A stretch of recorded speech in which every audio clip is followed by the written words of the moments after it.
Campers or rangers of Reddit. What's the most unsettling, creepy, and or supernatural thing that's happened to you while in the woods? Two tents. Next to each other about 5 feet apart. In the middle of the mountains. Had my 3 little brothers in one tent and me and my GF in the other. It's nighttime and we have just put the fire out. So it's dark. Everyone is in their respective tents snoozing off into dreamland. About an hour later I'm the only one awake just daydreaming. Suddenly I hear soft human-like footsteps circling our tents over and over.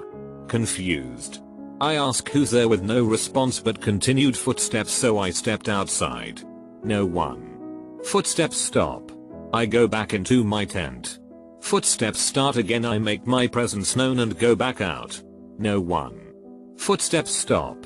Of course I check on my brothers but they are asleep and sound. I repeat this same process about 4-5 more times, believe it or not. Lol. Footsteps always stopped. Ended up just going to sleep to the footsteps and not giving a ref.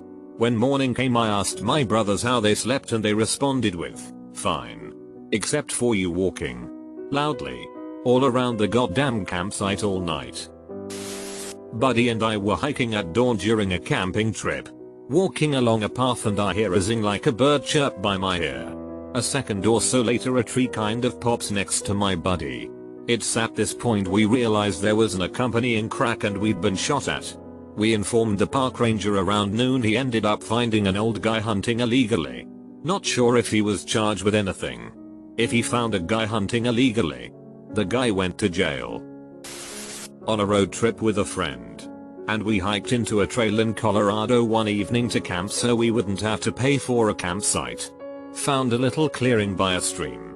My friend set up a tent while I decided to sleep under the stars. Right as we were getting ready to go to sleep, another woman showed up and pitched her tent in the clearing as well.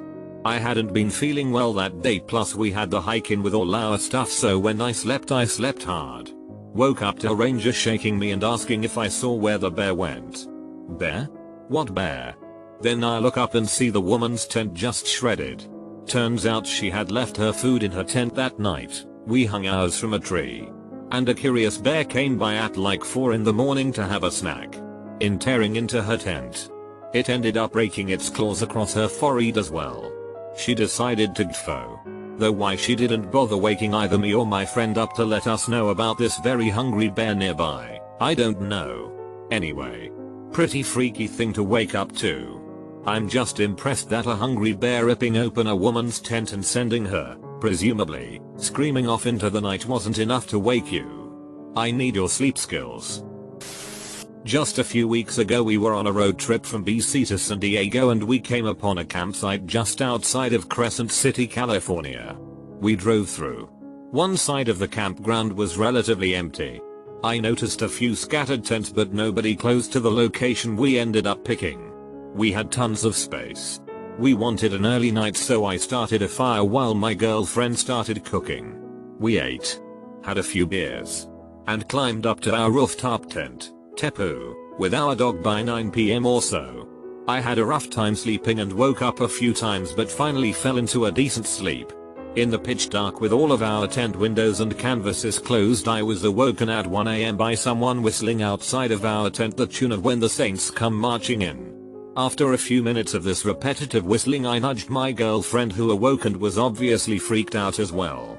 The whistling then turned to chanting things like when you sleep here you disrespect me. And when you disrespect me you disrespect the US Marines. The person would then start spelling out words like FLE. The verbiage and tone kept getting more aggressive so we decided we had to make a move. I slowly unzipped the tent while our guard dog was snoring and got my head out of the tent. I took a few seconds to let my eyes adjust and figure out where the person was. I felt more confident once I could somewhat see and hear, so I climbed down and the girlfriend passed me the dog and she climbed down too. We flipped the tent up without securing it and we jumped into a truck, while the person was still whistling, to a motel in Crescent City. The next morning we drove back to get the few belongings that weren't in the truck, and a family who had been camping a few sites over said it went on for another 2-3 hours and it was the scariest thing their family had ever experienced. Your guard dog doesn't give a single F mayo. Camping with family friends up in the mountains. Sharing a tent with my brother, call him Luke, and another friend, call him Evan. Luke, Evan, and I weren't tired when everyone retreated to their tents for the night. But the fire was dimming out and we were bored, so we went inside our tent to watch Adventure Time. We all passed out after a few episodes and I woke up sometime during the night into an episode of sleep paralysis. I have weird sleep habits and experience sleep paralysis every few months or so. For those who haven't had it, basically you're awake but you cannot move, and sometimes experience auditory and visual hallucinations. I was aware of this, so I didn't have a full-on heart attack when I started hearing shuffling noises outside my tent, which continued and got louder and closer until the fabric of the tent itself was being touched by something. My computer hadn't yet died, so I could see my surroundings in the dim light of the screen. I watched the fabric compress as something pushed against it sporadically about 4 feet off the ground, then moved around the tent towards me. I watched 3 distinct impressions follow this creature around the side of the tent. It looked like a claw. I was terrified and filled with adrenaline, but another part of me remained calm, assuring my body it was all a dream. I couldn't do anything anyway, so my fear was pointless. But as I continued to observe it, my sleep paralysis began to fade, and I realized I could move. No longer so convinced I was dreaming, I reached over and shoved Luke awake. I tried to get him to look and see if there was really something there, but I must have sounded like I was sleep talking because he just rolled over and went back to sleep, waving me off. Eventually the rustling stopped and I was tired and groggy enough that I quickly fell back asleep. In the morning I'd completely forgotten about it. That is, until my brother-in-law, who was in the other tent, call him Dean, said to us, "It's a good thing we put the dog in the car last night. There was a bear here while we were sleeping." Dean pointed out the tree where we'd strung up our trash, so animals wouldn't get into it, and the fresh, gaping claw marks about 9 feet up the trunk. It hit me like a truck.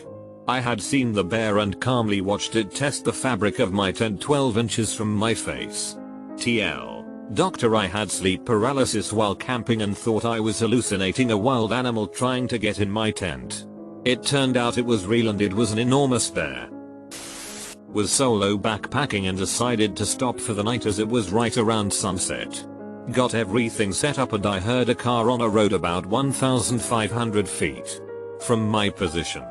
Honestly, I didn't even realize there was a road there because it was up a steep embankment and I couldn't see it. So I hear this car. Then it slows. Then it stops. Then the doors open and close and the car drives off. I hear a group of men talking, but they were too far away to make out what they were saying. By now the sun has set and the men begin using flashlights. They appear to be descending the steep embankment towards me. I'm not a little concerned as nothing about this is adding up. I figure if they get any closer I'll try to quietly escape and leave my gear. They stop about halfway down and then they start effing digging with shovels. Now I'm shitting my pants. They dig for about an hour, then stop. Then I hear the car return. They begin to ascend up the embankment, but before they do, they shine their flashlights down onto my position. I don't move a muscle and they didn't seem to notice me. I just sat there, didn't move a muscle for at least an hour after they had gone. I packed up and moved about a 1-4 mile away, deeper into the woods and well of the trail, just in case they had seen me and were going to come back for me. The next day I hiked out, found a park ranger and gave him a map that I had drawn of the area and where the digging had taken place. He asked me to accompany him to the spot, but I refused. Camping with 2 friends. Middle of the night. All 3 of us inside square dome tent. Just chilling out. Chatting. Lights are on. One side of wall begins to cave inward, as if there's strong wind or something, one pushing on the side of the tent. Everyone is freaking, but I assume wind. Chill out guys. Proceeds to jump up and punch tent wall. Connect with something, one feeling of punching flesh is unmistakable. Now I freak out. Who did I just punch through the tent wall? Convince friends it's smartest to have a look outside the tent. But it's 15 minutes later by the time they agree. And there's nothing there. Curious black bear? You punched it and it was like, F, I can't even see this guy, he must be top shin left. This ended up being funny, but at the time freaked me out at first. My wife and I were camping in one of the national forests in the mountains in NC. We were in a campground but not a lot of people there, and the spots were semi-private because of trees and foliage. So we had just settled down in the tent and I was just falling asleep when through my eyelids, the whole tent lights up. I jump up and go out of the tent thinking someone is messing around. Not a soul or any noise. Nothing. I go back and lay down. And just falling asleep again. When it happens a second time. Same routine, jump up, check, and nothing. So this time, I lay down but stay awake and have the tent unzipped ready to jump out and catch whoever is shining a light on the tent when it all lights up again. And I saw what was doing it right away. Fireflies were landing in mass on the tent and then they would all light up at once. I guess when I would jump up, they would fly off. Then settle down again after I got quiet. I had a good chuckle over that one in the end. They were just trying to give you 1,000 hugs. Went camping with my girlfriend last year. We arrived to the campsite only to see the ranger putting up signs stating that this was the last weekend the campsites were open due to the end of the season. That night we decided our tent was not going to keep us warm enough, so we slept in the car. The next morning we woke up and noticed a huge paw print on the back window right above where our heads were. Thankfully we didn't have any food in the car, but still creepy finding the bare paw print. Just a few weeks ago we made our way to a very remote valley that is very difficult to access, think walking on 1-inch ledges, dropping into narrow crevasses, etc.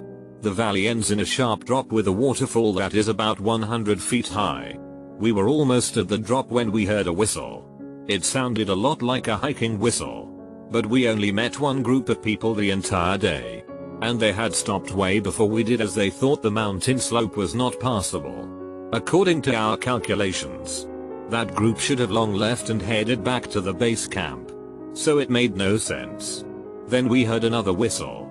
We yelled hello. And immediately we heard a whistle back.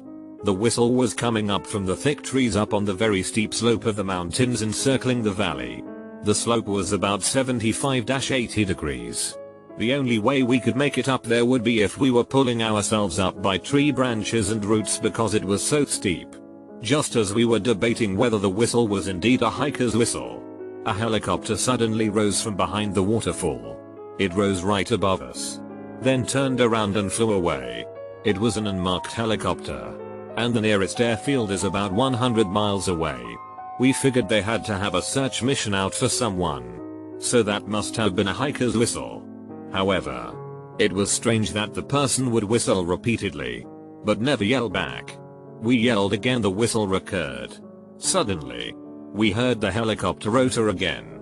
Not 3-4 minutes later, we saw the helicopter rise above the valley again, hover for about 30 seconds, then fly away over the mountain. We went ahead and crossed the creek to climb the mountain slope. We scrambled up, grabbing onto roots and branches. The whistling ceased. We yelled a few times and no response. It took us 4 hours to make our way out of there after. The bushes were so thick that at times we walked on branches above the ground and I could not see my hand in front of me. I still have no idea who was whistling. It was a very mechanical whistle. I've been out in the wilderness quite a few times and have never heard a bird whistle that was anywhere close to that. People whistle instead of yelling when they've lost their voice for whatever reason.